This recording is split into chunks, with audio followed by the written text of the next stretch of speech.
The hostess didn't even look up. She just held out one finger. Like he was a number. Like he was nothing. James stood there in the doorway of the restaurant. His restaurant, in a plain gray jacket and worn jeans. No watch, no tie, no nothing that said, "Look at me." The dining room was full. Crystal glasses, white tablecloths, the soft clinking sound of money moving through a room. And nobody gave him a second thought. He'd done this before. Walked in quiet. Sat in a corner. Watched. It was something his father had taught him. His late father. Robert, who'd built the first location from a lunch cart and a prayer. Watch how they treat the ones nobody's watching. That's how you know what you really have. James believed that. He'd believed it for 22 years, so he came in 3 times a day. Sometimes breakfast, lunch, dinner, and he never once said who he was. The hostess, her name tag said Lauren, finally looked up. She scanned him once. Top to bottom. The kind of look that makes a person feel like something tracked in on a shoe. "Do you have a reservation?" she asked. Flat. Almost bored. James smiled and said, "No, I don't." She sighed. Actually sighed. Like he'd asked her to move a mountain. "We're fully booked," she said. "Walk-ins are usually seated at the bar." James nodded. "The bar is fine," and she was already looking past him. He settled onto a bar stool near the far end. The bartender, a young guy, Tyler, his name tag read, was slicing lemons, and didn't acknowledge him. A couple to his left got their drinks within 2 minutes. A woman across the bar got a menu and a smile. James sat there. 3 minutes. 5. He watched Tyler refill a glass. Wipe the counter. Laugh at something a regular said. 8 minutes. James's hands rested flat on the bar. He didn't tap them. Didn't clear his throat. He just waited. Finally, Tyler drifted over. No apology for the wait. No greeting, really. Just, "What do you want?" James ordered sparkling water and the pan-seared salmon. Tyler wrote it down without repeating it back, which meant he probably wasn't listening fully. James noticed that too. He noticed everything. It was almost a disease at this point. Seeing all the small failures in a place he'd spent 15 years building into something his father would have been proud of. The salmon arrived 11 minutes later. Warm plate. Decent presentation. But it was Tuesday's garnish on a Thursday dish. Someone in the kitchen was cutting corners with prep. He ate slowly. Listened to the table behind him.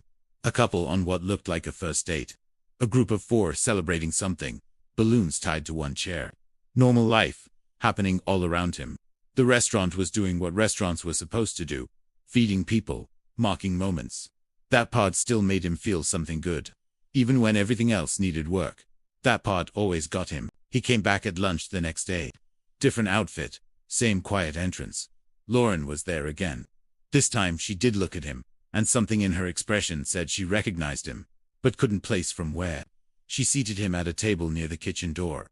The one everybody knew was the worst seat in the house. Right in the path of servers carrying hot plates, the door swinging every 30 seconds. He didn't object.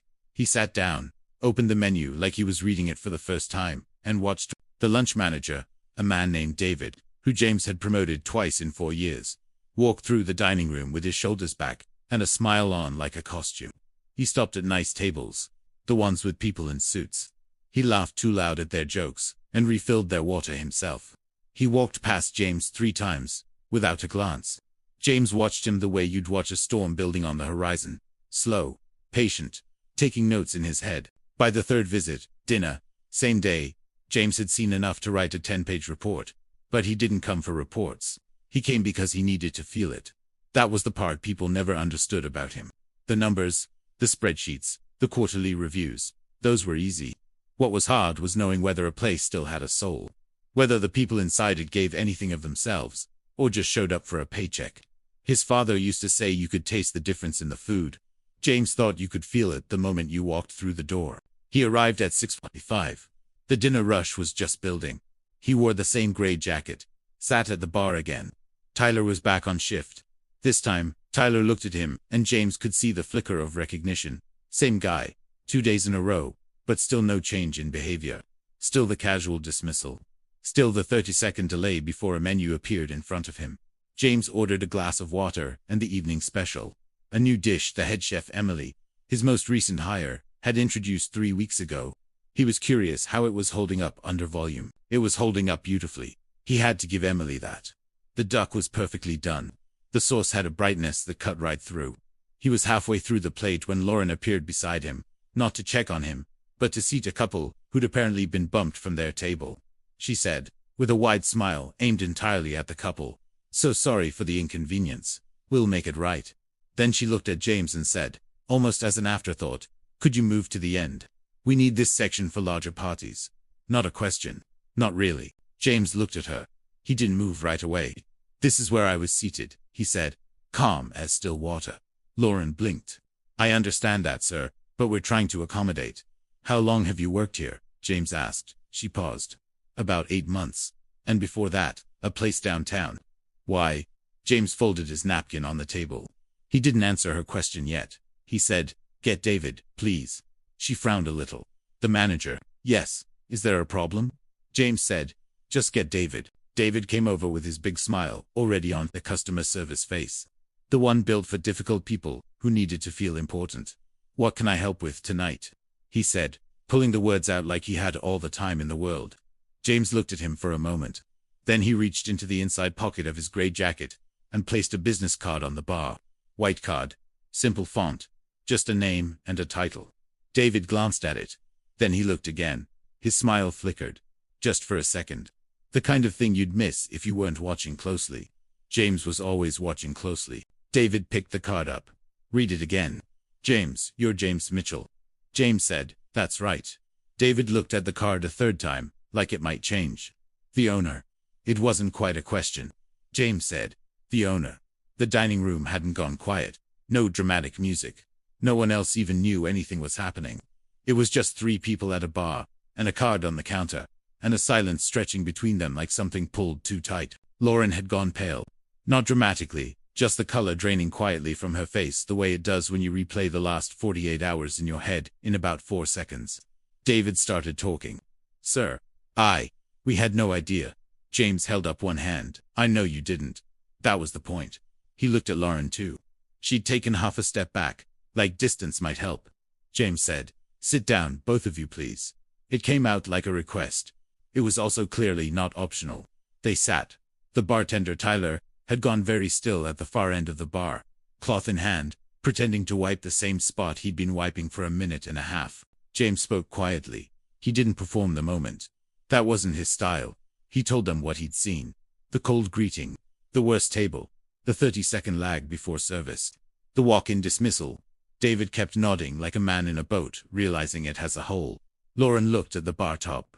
James told them he wasn't there to fire anyone tonight. He said that slowly, and watched them both exhale.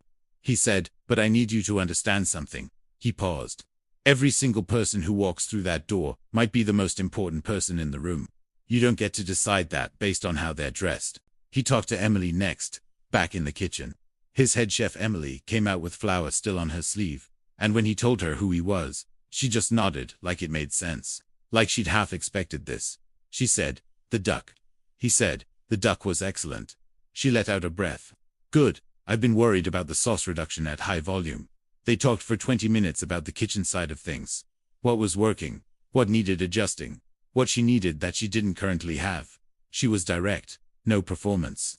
James liked that immediately.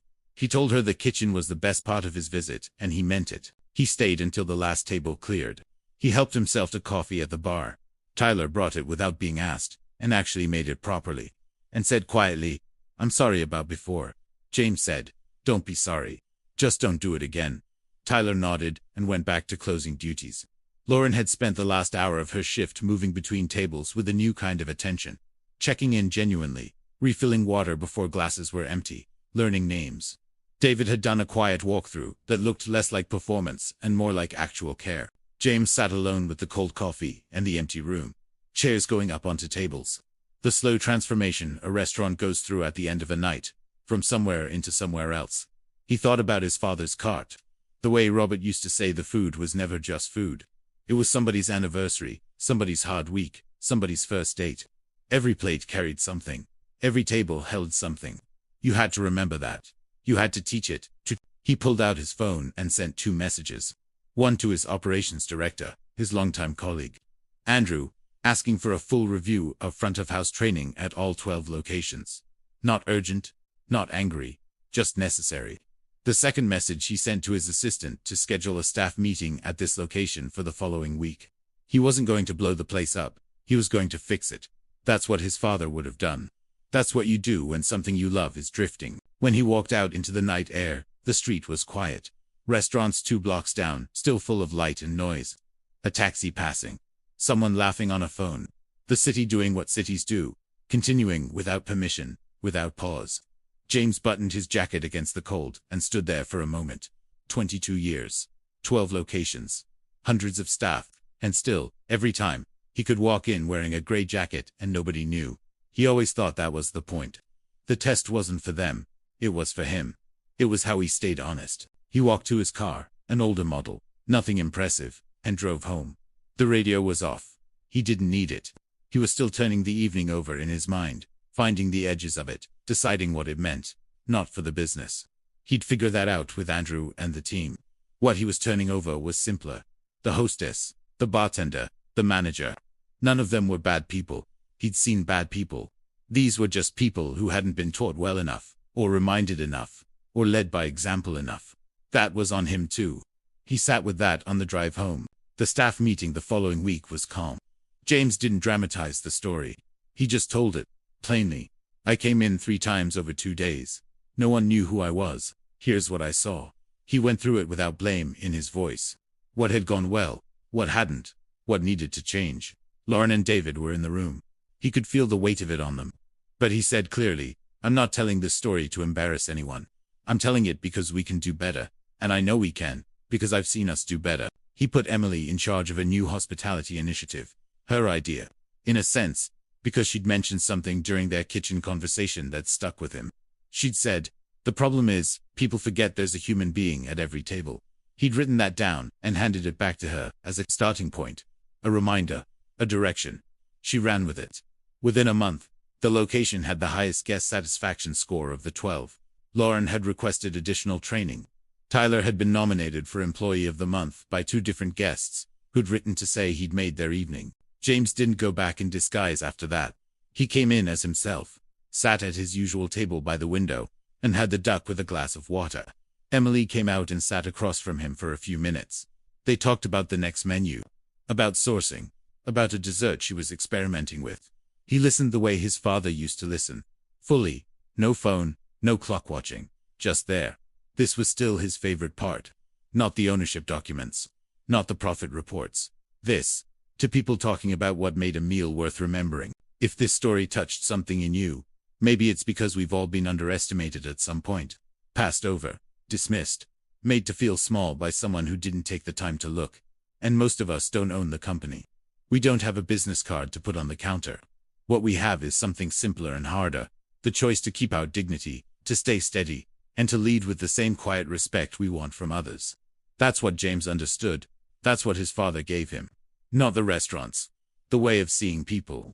The belief that everyone, at every table, carries something worth honoring. Think about that for a second. How many times have you walked into a room and felt invisible?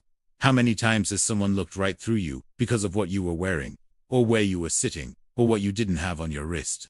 It happens more than we admit. And the painful part isn't even the dismissal itself. It's the way it makes you question yourself for a moment. Makes you wonder if maybe they're right. If maybe you don't belong. James never let himself go there. Not because he was above it, but because his father had taught him early that your worth isn't something another person gets to hand you. You carry it in. You carry it out. Nobody at that bar had the power to take it from him. And that quiet knowing, that unshakable sense of self, was the most powerful thing in that entire restaurant. More powerful than any title. More powerful than any business card. The truth is, most people who treat others poorly aren't doing it from a place of strength. They're doing it from habit. From autopilot. From a culture that never taught them to look closer. That's not an excuse. But it is a reason to respond with something other than bitterness. James didn't walk out of that restaurant angry. He walked out thinking about what needed to change, and how he could be part of changing it. That's leadership. Not the kind that shouts. The kind that stays. And here's what's worth sitting with long after this video ends. You don't have to own anything to lead that way. You don't need a title or a corner office, or 12 locations with your name above the door. You just need to decide, every single day, that the person in front of you deserves to be seen. Really seen. Not sized up, not sorted. Seen. That decision costs nothing. And it changes everything. If this story meant something to you, please like, share, and subscribe to Stories from Chaos to a New Beginning. Every time you do, you're helping us reach someone who needs to hear that being overlooked doesn't mean being less than. It means you haven't been seen yet.